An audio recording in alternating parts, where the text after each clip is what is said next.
నేను పెద్దగా మాట్లాడను, ఎందుకంటే మాట్లాడిన దానికంటే పనిచేయడం నాకు చాలా అలవాటు. మీరందరూ నాకు ఓట్లేసి గెలిపించారు. ఇప్పుడే కాదు, ఇప్పుడు నా ప్రాణం ఉన్నంత వరకు మీకోసం నేను ఎప్పుడూ పనిచేస్తాను. నాకు అక్కడో మాట ఇక్కడో మాట చెప్పడం రాదు. ఈరోజు టీడీపీ, జనసేన, భాజపా మూడు కలిసి వెళ్తున్నాయి.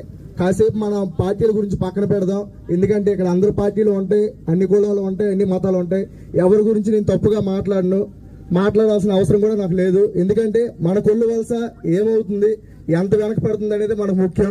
మన ఊరు బాగుపడితే పక్క ఊరు గురించి ఆలోచించాలి.